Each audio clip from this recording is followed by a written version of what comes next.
গতদিন আত্মা নিয়ে আমরা পড়লাম, তাই না? আত্মার বিভিন্ন কোয়ালিটি, গুণাবলী আমরা বুঝতে পারলাম যে আত্মা ভগবানের অবিচ্ছেদ্য অংশ, হ্যাঁ, ক্ষুদ্রাতি ক্ষুদ্রতম অংশ, আমরা জীব, আমরা, হ্যাঁ। তারপরে পড়লাম যে একটা চুলের অগ্রভাগের 10,000 ভাগের 1 ভাগ আত্মার সাইজটা, এবং আমরা বুঝতে পারলাম যে একটা তিমি মাছ, ব্রহ্মা, ইন্দ্র, তাদের অন্তরে যে আত্মার সাইজ আছে আমার দেহতে সেই একই আত্মার সাইজটা আছে। যেহেতু আত্মাকে কাটা যায় না, পোড়ানো যায় না, শুকানো যায় না, জলে ভেজানো যায় না, এসব আত্মার গুণাবলী, হ্যাঁ। এবং আত্মা হৃদয়ের মধ্যে অবস্থান করছে 5টা বায়ুর মাধ্যমে, তাই না? সেই 5টা বায়ুর নাম আমরা উল্লেখ করলাম, হ্যাঁ, প্রাণ, অপান, হ্যাঁ, ব্যান, সমান, উদান। তাই 5টা বায়ুর মাধ্যমে এ করছে। আর রক্তকণিকাগুলো অক্সিজেন ফুসফুস থেকে নিচ্ছে, কিন্তু ক্ষমতা নিচ্ছে কোথা? আত্মা থেকে। তাই আত্মা যখন বেরিয়ে যায় তখন আর ওই রক্তকণিকাগুলো শক্তি পায় না, সেই জন্য মৃত বলে আমাদের ঘোষণা করা হয়, হ্যাঁ। তো এইভাবে আত্মার আমরা বহু গুণাবলী পাঠ করেছি। এখন 29 নম্বর শ্লোক, 28 নম্বর পড়া হয়েছে, 29 নম্বর শ্লোক থেকে আমরা পাঠ করবো, হ্যাঁ, ঠিক আছে?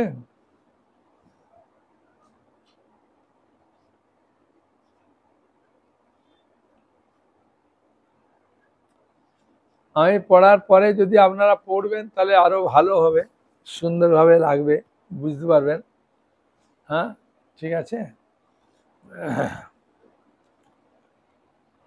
তাহলে 29 নম্বর 28 পর্যন্ত আমরা পড়েছি, হ্যাঁ। তবু 28 থেকে পড়ি। অব্যক্তাদিনি ভূতানি ব্যক্তা মধ্যানি ভারত অব্যক্তা নিদানান এব তত্র কা পরিদেবনা। হে ভারত, সমস্ত, আওয়াজটা জোরে দিয়েছ? হে ভারত, যার জন্ম হয়েছে, তাই না? হে ভারত, সমস্ত সৃষ্ট জীব উৎপন্ন হওয়ার আগে অপ্রকাশিত ছিল, তাদের স্থিতিকালে প্রকাশিত থাকে, বিনাশের পর আবার অপ্রকাশিত হয়ে যায়, সেই জন্য শোক করার কোনো কারণ নেই। তাহলে এখান থেকে কি তত্ত্বটা বোঝালো? যে যখন মহাপ্রলয় হয় তখন আত্মাগুলো সব ভগবান বিষ্ণুর দেহে প্রবেশ করে, আর মহাপ্রলয় শেষ হয়ে গেলে আবার আত্মাগুলো বেরিয়ে যে যা পারে সৃষ্টি মানে শরীর ধারণ করে, যে যে শরীর থেকে বেরিয়ে গিয়েছিল ও ওই শরীরে প্রবেশ করে। বোঝা গেল? 28 নম্বর শ্লোকে বলছেন কি, সমস্ত সৃষ্ট জীব উৎপন্ন হওয়ার আগে অপ্রকাশিত ছিল। কোথায় অপ্রকাশিত ছিল? বিষ্ণুর শরীরে। তারপরে যখন প্রলয় শেষ হয়ে যায় তখন বিষ্ণুর শরীর থেকে বেরিয়ে যে যেমন শরীর, কেউ কেঁচো, কেউ গাধা, কেউ গরু, কেউ মানুষ, কেউ বুদ্ধিমান, হ্যাঁ, বিভিন্ন রকমভাবে জীব সৃষ্টি হয়, সেটা এই শরীরটা দেয় ব্রহ্মা। ওই জন্য আমরা ব্রহ্মাকে বলি সৃষ্টিকর্তা। ব্রহ্মা হচ্ছে গৌণ সৃষ্টিকর্তা, বুঝেছেন? আসল সৃষ্টিকর্তা হচ্ছে ভগবান। যেমন একটা উদাহরণ দিই, হ্যাঁ, উদাহরণগুলোর মাধ্যমে আমাদের বুঝতে সুবিধা হবে, হ্যাঁ। একটা ফ্ল্যাট কিনেছেন আপনি, ওই ফ্ল্যাটটা এমনি তৈরি করে দিচ্ছে, আমরা ঠাকুরের অল্টারও তৈরি করে দেবে না, কিছু না, হ্যাঁ, বেসিন আছে, বাথরুম আছে, এ আছে বলে অল্টার বিক্রি করে দিল, হ্যাঁ। এই যে অল্টারটা দিল, এই ফ্ল্যাটটা দিল, এই ফ্ল্যাটটা দিল, এটা ভগবান। এইবার এটাকে বলে মুখ্য সৃষ্টি। গৌণ সৃষ্টি কি? এইবার আপনি ফ্ল্যাটটা নিয়ে চিন্তা করলেন যে এই জায়গাটাতে আমি একটা তুলসীর টব রাখবো, এইটা আমি মন্দির করব, মিস্ত্রি ডেকে নিয়ে এসে আমি এরম এরম করে কাজ করব। হ্যাঁ, আমার বাথরুমের পাথরটা যে লাগিয়েছিল সেটা ভালো লাগছে না, নতুন স্পেশাল পাথর লাগাবো। এই যে এগুলো আলাদাভাবে করবেন, এইগুলো ব্রহ্মা করে।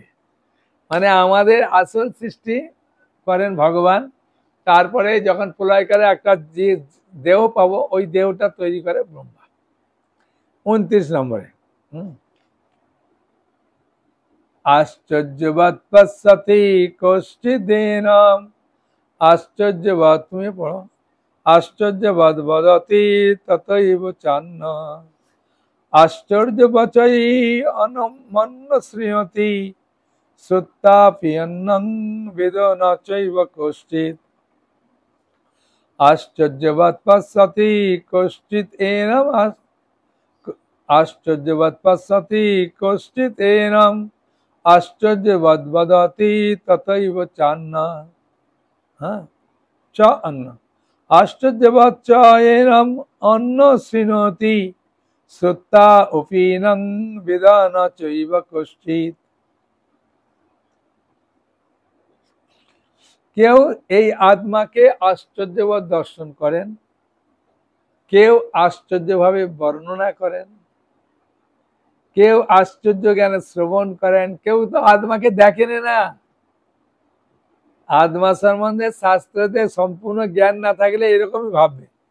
কেউ আত্মাকে আশ্চর্যভাবে দর্শন করেন, কেউ আশ্চর্যভাবে বর্ণনা করে, কেউ আশ্চর্য জ্ঞানে শ্রবণ করে, আবার কেউ জেনে শুনে বুঝতে পারে না। আত্মার গতিটা এইরকম, বুঝে গেল? সেই জন্য 30 নম্বর শ্লোকে, আচ্ছা এই শ্লোকে তাৎপর্য একটু পড়ব। প্রথম প্যারাগ্রাফ, দ্বিতীয়, তৃতীয় প্যারাগ্রাফ দেখুন লেখা আছে, মানব জন্ম লাভ করার একমাত্র উদ্দেশ্য হচ্ছে এই তত্ত্বজ্ঞান উপলব্ধি করে মায়ামুক্ত চিৎ জগতে ফিরে যাওয়া। আমাদের অ্যাকচুয়ালি আমরা এই জগতের জীব নয়। যেমন হসপিটালে লোক এমনি যায় না, হসপিটালে লোক যায় রোগ সারাবার জন্যে, আর ভালো হয়ে গেলেও হসপিটালে থাকে না, তার নিজের বাড়িতে পালিয়ে আসে। ঠিক আমাদের আসল বাড়ি ভগবত ধাম, যেখানে জন্ম মৃত্যু জরা ব্যাধি নেই। আমরা এই হসপিটালে এসেছি এই জড়জগতে। হ্যাঁ, বুঝেছেন? সেই জন্যে আমরা এই জড়জগতে, হসপিটালে কেউ সুখ পায় না, সবসময় দুঃখ পায়। এখন সুখও পায় কিরকম, একটা উদাহরণ দিলে বুঝতে হবে। যখন বাবার 3টে স্লাইন চলছিল, হঠাৎ মেয়ে দেখতে গেছে, তখন 2টো স্লাইনের বোতল খুলে দিয়েছে। মেয়ে জিজ্ঞাসা করছে, বাবা তুমি কেমন আছো? বলছে, মা ভালো আছি। বলে, ভালো আছি মানে? বাবা তোমার তো স্লাইন চলছে দেখছি। বলছে, হলেও মা আগে তো 3টে ছিল, এখন তো 2টো খুলে দিয়েছে, এখন একটা চলছে, মানে ভালো আছে। এইরকম এই জগতে আমরা ভালোটা ঠিক এইরকম আছি, বুঝেছেন? এই জগতে ভালোটা আমরা এইরকম আছি, একটুখানি কিছু দুঃখের নিবৃত্তি হলেই বলি ভালো আছে। তো ভগবান তো ভালো করে ঘোষণা করে দেবে, পরে পরে পাবেন। দুঃখালয়াম আশাশ্বত, এই জগৎটা দুঃখের জগৎ। হ্যাঁ, এখানে কেউ আনন্দ পায় না। সেজন্য বলছেন যে আমাদের উপলব্ধি করতে ওই জগতে ফিরে যাওয়া। এই তত্ত্বজ্ঞান লাভ করার সবচেয়ে সহজ উপায় হচ্ছে অনন্য মতবাদের দ্বারা বিপদগামী না হয়ে মহত্তম প্রবক্তা ভগবান শ্রীকৃষ্ণের মুখনিসৃত ভগবদ গীতার বাণী যথাযথ মর্ম উপলব্ধি করা। কারণ গীতাটা হচ্ছে আমাদের গাইড বুক। আমাদের শরীরটা কিরকম চালাবেন তার একটা গাইড বই দিয়েছে। কি হলো অনু? হ্যাঁ হ্যাঁ,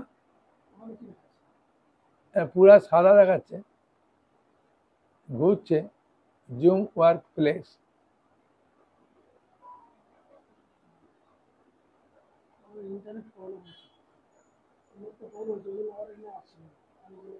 কেন না, নেট চলে গেছে কি করে? তার নেট আসবে আবার? কেন নেট এরকম তো হয় না?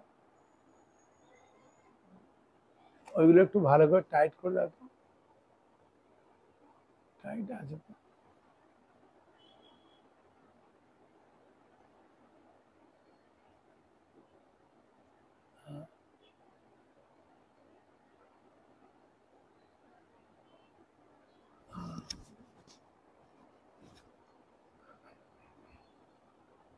কি রে, একদম ছোট হয়ে গেল।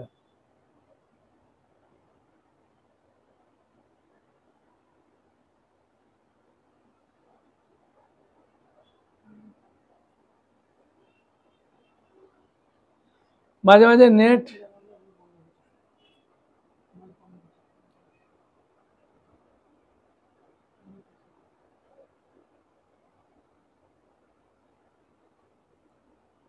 ওখান থেকে তুই কি কন্ট্রোল করছিস?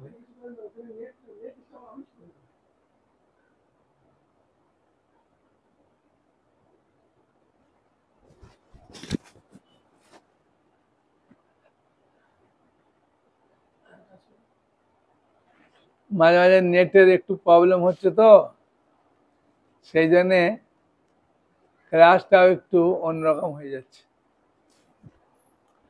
তাহলে দেখা যাচ্ছে কি,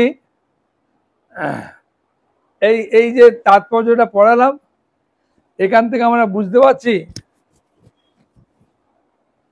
যে আত্মা সম্বন্ধে সবার পূর্ণ জ্ঞান নেই।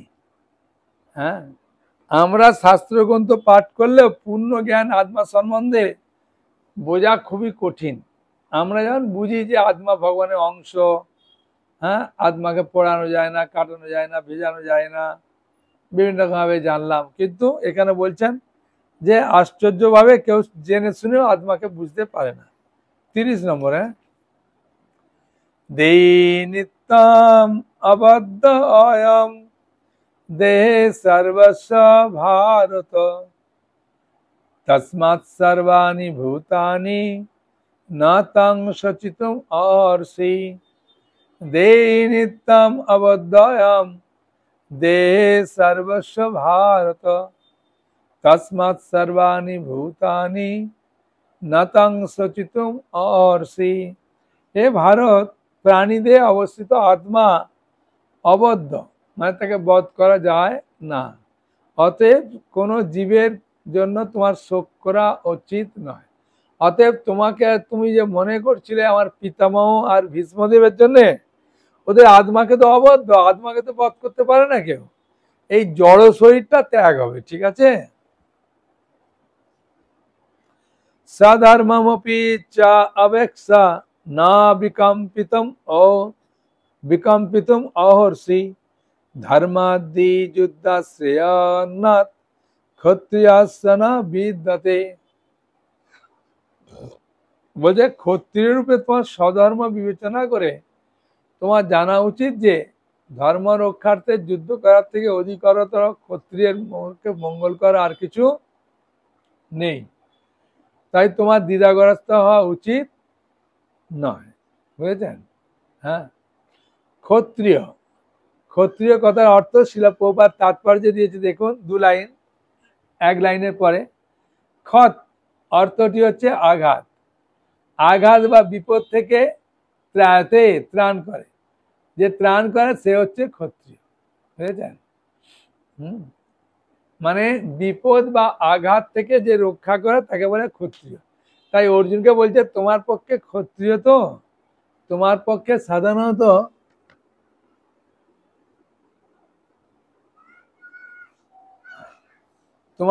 সাধারণত যুদ্ধ বন্ধ করা উচিত হবে না। তুমি ক্ষত্রিয়, তোমার উচিত যুদ্ধ করা, বুঝেছেন।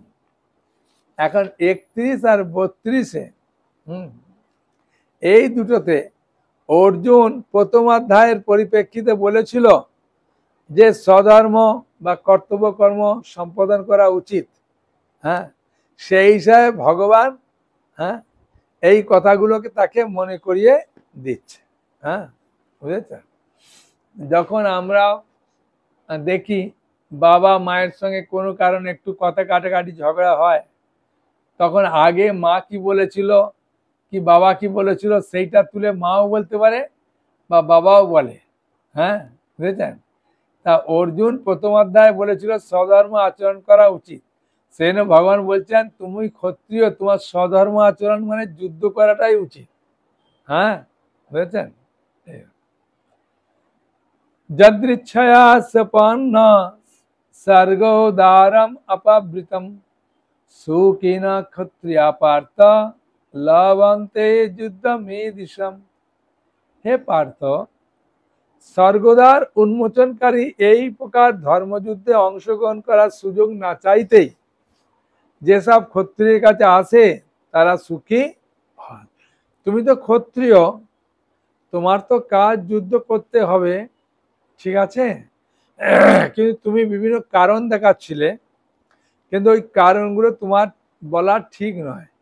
ক্ষত্রিয়ের কাজ যুদ্ধ করা, তাই তুমি যুদ্ধ করো। আর এই যুদ্ধটা হচ্ছে ধর্মযুদ্ধ, এটা অন্য কোনো যুদ্ধ নয়, এটা ধর্মযুদ্ধ। তাই এটাতে যে অংশগ্রহণ না চাইতে সুযোগ আছে, তাই তোমার সুযোগ গ্রহণ করা উচিত। বুঝেছেন কত সুন্দরভাবে বলছে? হ্যাঁ, যদি কোনো প্রশ্ন থাকে এই আলোচনা থেকে লাস্টে আমাকে বলবেন, লিখে রাখবেন যে এই শ্লোকের পরিপ্রেক্ষিতে আমার একটা মনে প্রশ্ন আছে, ঠিক আছে, সেই প্রশ্নের উত্তর দেব। অতাচেত ইমম ধর্মম সংগ্রামম ন করিষ্যসি তত সধর্মম কীর্তিং চ হিত্তা পাপম অবাপসসি। কিন্তু তুমি যদি এই ধর্মযুদ্ধ না করো তাহলে তোমার স্বীয় ধর্ম এবং কীর্তি থেকে ভ্রষ্ট হয়ে পাপ ভোগ করবে। এখন একটা বাচ্চা ছেলে তার মাকে পরীক্ষা দেওয়ার সময় বা প্রণাম করে যায়, হ্যাঁ, তার মানে তার মাকে যখন প্রণাম করে তার মায়ের হাতটা কোথায় যায়? বাচ্চার মাথার উপরে যায়। বলতে হয় মাকে? বলতে হয় না। তাহলে বাচ্চারা যখন মাকে প্রণাম করে তখন মায়ের হাতটা স্বাভাবিক কারণে বাচ্চার উপরে পড়ে, আর পড়ার পরে তাকে আশীর্বাদ করে কি করবে কি করবে না? হ্যাঁ, তাকে আশীর্বাদ করবে, ঠিক না? স্বাভাবিক, এটা এটা অস্বাভাবিক না, তাকে আশীর্বাদ করবে। হ্যাঁ, এখন এই যে বাচ্চাকে মায়ের পায়ে প্রণাম করা মাত্র মা তাকে আশীর্বাদ করলেন, হ্যাঁ, তার মানে এইটাই ছেলেটার পরীক্ষা দিতে যাচ্ছে, সেই জন্য সে পরীক্ষার জন্য মঙ্গল কামনা করবে। মা বলবে না যে অন্য কিছু, মা বলবে বাবা তোর পরীক্ষা যেন ভালো হয়, হ্যাঁ, তুই দেখে লিখবি, হ্যাঁ, পড়ে লিখবি, কোনো অন্যায় করবি না, এইগুলো মা আশীর্বাদ করবে। ঠিক ভগবান অর্জুনকে খুব সুন্দরভাবে বলছেন যে তুমি ধর্মযুদ্ধ করছো, এটা অধর্মযুদ্ধ নয়। এবং যখন গান্ধারী মা এবং ধৃতরাষ্ট্রকে ওরা যুদ্ধ করার আগে প্রণাম করতে আসতো, যেমন ছেলে পরীক্ষা দিতে যাওয়ার আগে প্রণাম করে, সেরকম যুদ্ধে যাওয়ার আগে পঞ্চপাণ্ডবরা এসে যখন প্রণাম করতেন ধৃতরাষ্ট্রকে বা গান্ধারীকে, গান্ধারী নিজের ছেলে দুর্যোধন থাকা সত্ত্বেও বলছেন যথা ধর্ম তত জয়, না যথা ধর্ম তথা জয়, যেখানে ধর্ম সেখানে জয় হবে। মানে তোমার ছেলে, মানে গান্ধারী বোঝাতে চাইছে আমার ছেলে দুর্যোধনও যদি সৎ পথে থাকে, ধর্ম পথে থাকে, তাহলে ওর জয় হবে, আর যদি অসৎ পথে থাকে তাহলে ওর বিনাশ হবে। যারা সৎ পথে থাকবে তাদেরই জয় হবে, যথা ধর্ম তথা জয়। সেই জন্য ভগবান এখানে বলছেন এটা তো ধর্মযুদ্ধ হচ্ছে, এটা অধর্মযুদ্ধ হচ্ছে না অর্জুন। হ্যাঁ, তাই তোমার স্বীয় ধর্ম থেকে কীর্তিভ্রষ্ট থেকে পাপ ভোগ করবে না, তুমি করো। এখানে অর্জুন যে প্রথম অধ্যায় বলছিলেন না যে মারলে, আত্মসন্দেহ মারলে পাপ হবে, ভগবান সেই কথাটা মনে রেখে এখানে একটা খোঁচা মারলো, বুঝেছেন? হ্যাঁ, যে তুমি যে পাপের ভয় দেখাচ্ছিলে, আমি বলছি শোনো, এই ধর্মযুদ্ধ করলে কোনো পাপ হবে না, ঠিক আছে, তোমার কোনো কারণ আছে? তখন অর্জুন চুপ করে আছে। ভগবান তখন বলে যাচ্ছেন তাকে, হ্যাঁ,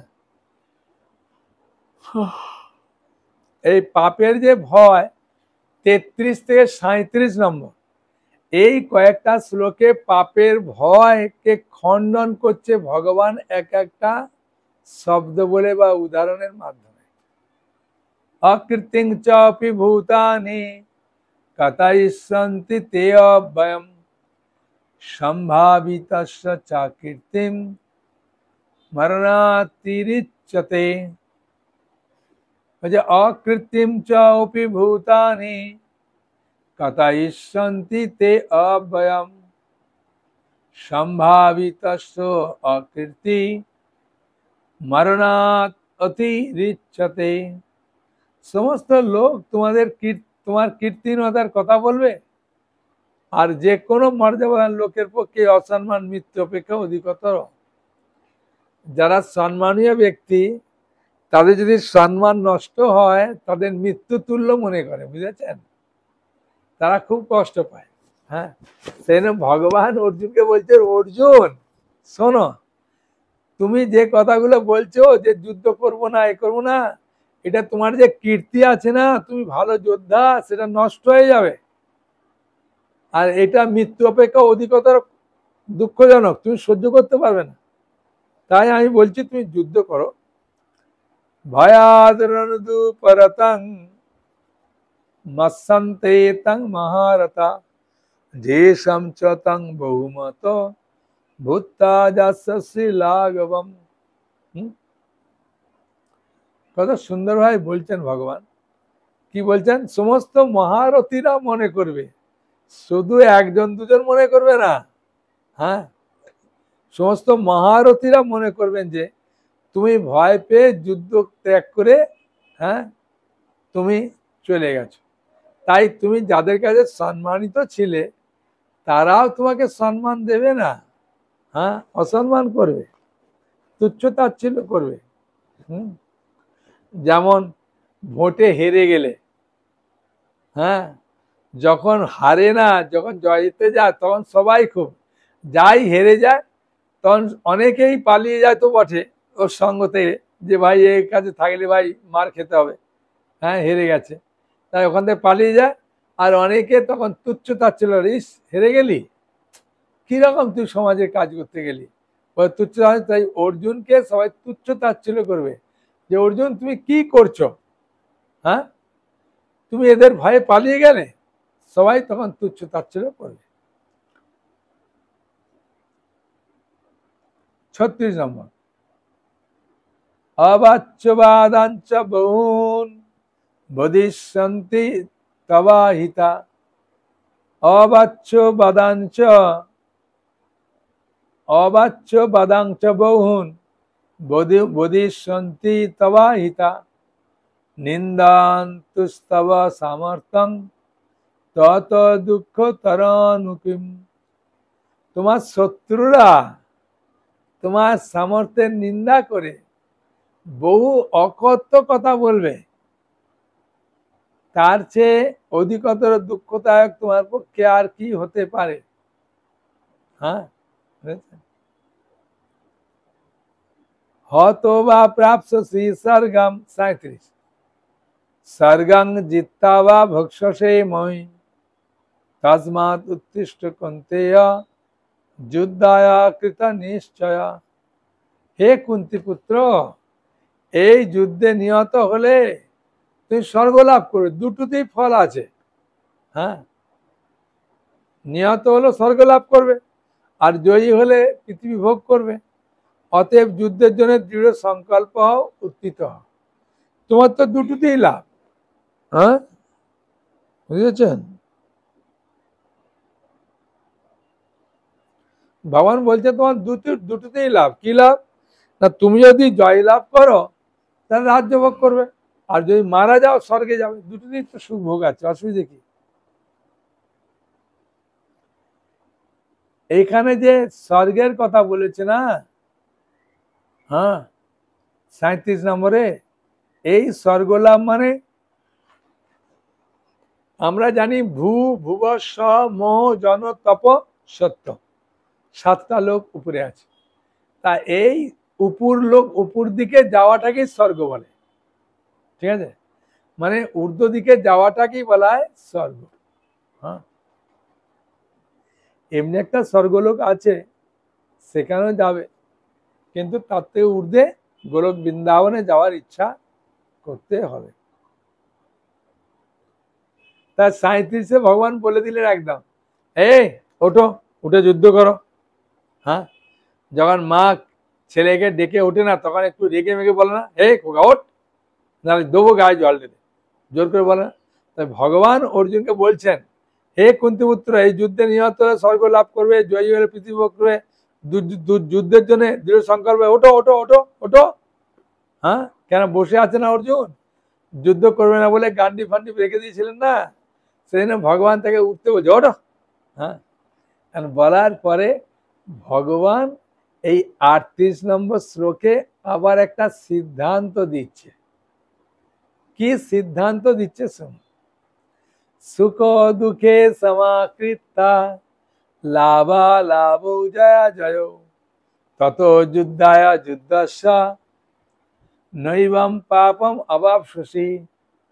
সুখ দুঃখ লাভ ক্ষতি জয় পরাজয়, এগুলো পরপর দিলে কারণ কি না, এই জগতে দুটো জিনিসের প্যাকেজ আছে, তিনটে জিনিসের প্যাকেজ নেই, সুখ দুঃখ, হ্যাঁ, লাভ ক্ষতি, সমান অসমান, হ্যাঁ, পছন্দ অপছন্দ, হ্যাঁ, সব দুটো জিনিসের প্যাকেজ। তাই বলছেন সুখ দুঃখ লাভ ক্ষতি জয় পরাজয়, এই যে দুটো জিনিসের প্যাকেজ আছে না, এ সমান জ্ঞান করে তুমি যুদ্ধের নিমিত্ত যুদ্ধ করো। হ্যাঁ, তাহলে তোমাকে আর পাপ ভাগী হতে হবে না। এইটা প্রতিটা মা বাবার ছেলেকে বলা উচিত, যে বাবা তুই পড়েছিস, হ্যাঁ, পরীক্ষা দিতে হবে, তুই যা, ফেল করবি কি পাস করবি ওটা কিছু চিন্তা নেই। হ্যাঁ, পাস করলেও তোকে আমরা ভালোবাসবো, আর ফেল করলেও তোকে ভালোবাসবো, তুই আমাদের একটা ছেলে। হ্যাঁ, হ্যাঁ, বা তুই আমার ছোট ছেলে, যা কিছু বলবেন আদর করে, তাহলে ওর একটা সাহস থাকবে যে পরীক্ষা দিতে গেলে ভাই ফেল করলে মা মারবে না, বাবা মারবে না। হ্যাঁ, আর নাহলে মা বাবার ভয়ে যদি বলে ফেল করলে তোকে ঘর থেকে দেবো তাড়িয়ে, ও তখন থেকে হৃৎপিণ্ড কাঁপতে শুরু করেছে, বাবা ফেল করলে আর ঘরে ঢুকতে দেবে না বলছে মা। হ্যাঁ, কারণ কি করবে, একটা ভয় পাবে, পাবে কি না? সেই জন্যে ছেলে মেয়ে যখন পরীক্ষা দিতে যাবে, আপনি এটাই বলুন, বাবা কোনো চিন্তা নেই, ফেল করলেও বাবা কোনো অসুবিধা নেই, পাস করলেও কোনো অসুবিধা নেই, তোর বাবার বিজনেস আছে, হ্যাঁ, তুই আমাদের বাড়িতে থাকবি খাবি, তাই বাবা কোনো চিন্তা নেই, পরীক্ষাটা দিতে চল। হ্যাঁ, যা পরীক্ষাটা দিয়া। হ্যাঁ, তখন ওর মনে একটা বিরাট সাহস পাবে, যেটা মানে মনে থাকার কথা না, ওটাও মনে পড়ে যাবে, যে মা তো বলে দিয়েছে ফেল করলে কোনো অসুবিধা নেই, পাস করলে কোনো অসুবিধা নেই, তাহলে আর কি আছে, আর সাহসের সঙ্গে দেবে। তাই ভগবান অর্জুনকে বলছেন, অর্জুন শোনো, সুখ দুঃখ লাভ ক্ষতি আর জয় পরাজয়কে সমান জ্ঞানে যুদ্ধ করো, ঠিক আছে? পরাজয় হলেও অসুবিধা নেই, জয় লাভ করলে অসুবিধা নেই, তোমার ভয় কিসে, আমি তো আছি তোমার কাছে, ঠিক আছে? হ্যাঁ, 39 এসাতে অবিতা সংকে,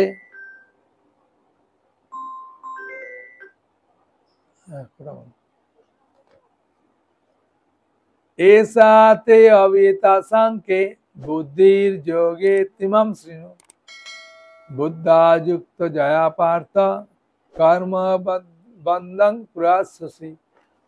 কি বলছে? হে পার্থ, আমি তোমাকে সাংখ্যযোগের কথা বললাম, এখন ভক্তিযোগ সম্বন্ধীয় বুদ্ধির কথা শ্রবণ করো, যার দ্বারা তুমি কর্মবন্ধন থেকে মুক্ত হতে পারবে। তাই সাংখ্যযোগ যে আলোচনা করলাম, সাংখ্য কথার অর্থ কি বলেছিলাম? দেহ আত্মার মধ্যে বিশ্লেষক আত্মক যে জ্ঞান, তাকে বলা হয় সাংখ্য, বলেছিলাম না? হ্যাঁ, যে দেহ আত্মার মধ্যে যে বিশ্লেষক আত্মক যে জ্ঞান, তাকে বলে সাংখ্য। তাই ভগবান এখানে বলছেন, এই সাংখ্য যুগের কথা বললাম, এখন তোমাকে বুদ্ধির কথা বলবো, বুদ্ধিযোগের কথা। ভালো করে শুনুন, বুদ্ধিযোগ আর ভক্তিযোগ একই, বুঝেছেন? বুদ্ধিযোগ বা ভক্তিযোগ একই।